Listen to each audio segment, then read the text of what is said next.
Hi and welcome back to this segment where we'd like to look at another example concerning the relationship between the basic columns and the non-basic columns.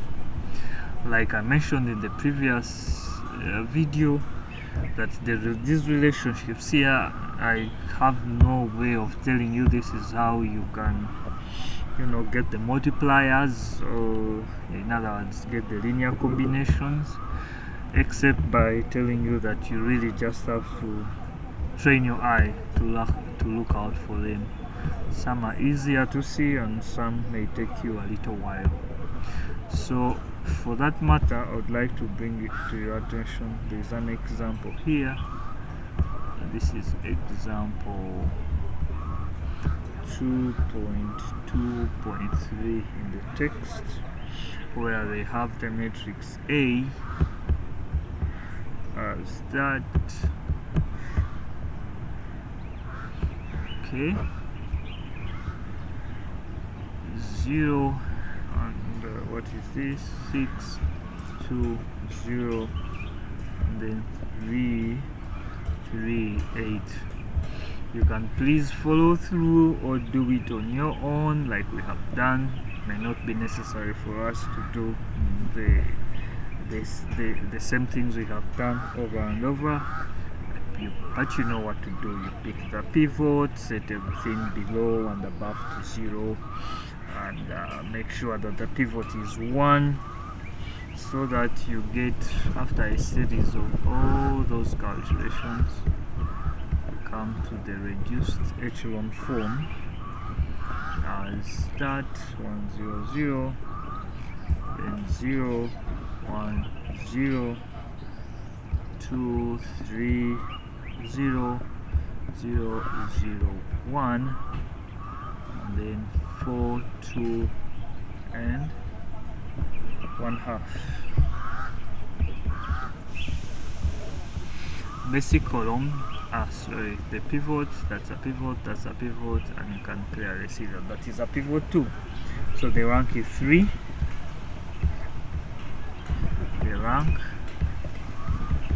is 3, and then the basic columns, column 1 is basic because it contains the pivot, column 2 is basic, it contains the pivot, and then column 4 is basic because it also contains the pivot. Basic, basic, basic.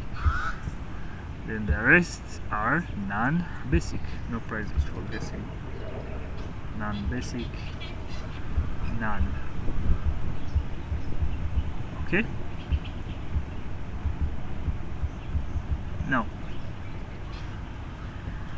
so we can try to write down the non-basic ones. We can use this reduced form. It is easier for us to deduce the relationships from the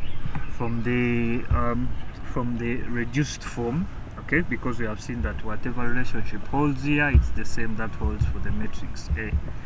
So we are going to deduce or try to look out how can we write the column 3 because it is non-basic, and then which other one, how can we write column 5 because it is non-basic, this one here.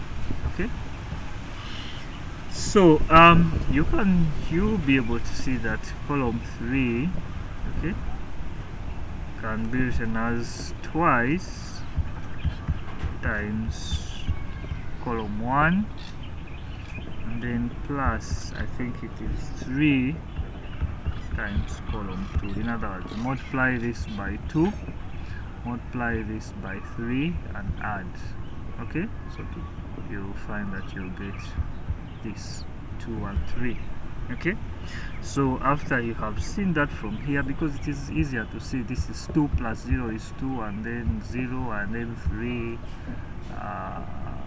0 plus 3s, and then this is 0, and then this is 0. It's easier to see in this reduced form because you have a number of zeros, and therefore you can eliminate and try to do some guesswork here and there, informed guesswork quite quickly.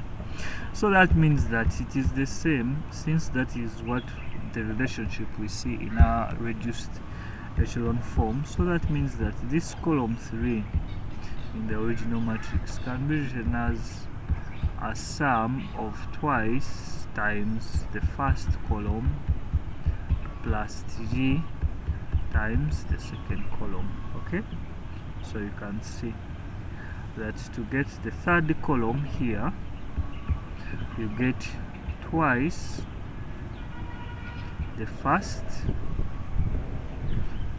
plus 3 times the second. You try that. 2 times 2 is 4, plus negative 12 will give you negative 8. This is 0 plus 3 will give you 3, and then this is 6 plus negative 6, which will give you 0. Okay, so that one is quite easy. But then E5 is quite challenging. It will take you some time to see. Okay, but please train your eye to look at this, that you can get it as 4 times that plus 2 times the second column plus 1/2 times the fourth. Okay, it's not just 2 like we saw here. It can involve more than 1 rows, 3 of them, or sometimes it's easy as having just 1 row written in terms of the other, but sometimes it is a little complicated as this. Okay, so we know that it is the same. You please try that out on the original matrix, and then you'll find that this relationship holds. Okay, plus 1/2 times the fourth column. Okay, please make sure that holds. So now, so we have seen we can reduce our matrices in the reduced form here, and then we can get the basic columns, and then we can write the non-basic columns as a linear combination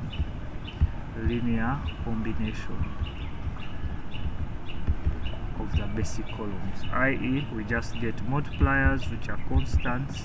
We multiply them by the basic columns, and then we get the non-basic column. So in summary, we can say that the non-basic column in A represents kinda the redundant information, in the sense that they can always be generated using the basic columns. So for some people who deal with ways of storing these matrices without having to take a lot of space, if they know the multipliers, i.e. these coefficients which we have, then there is no use for storing very large arrays. Okay, I don't remember mentioning the word array.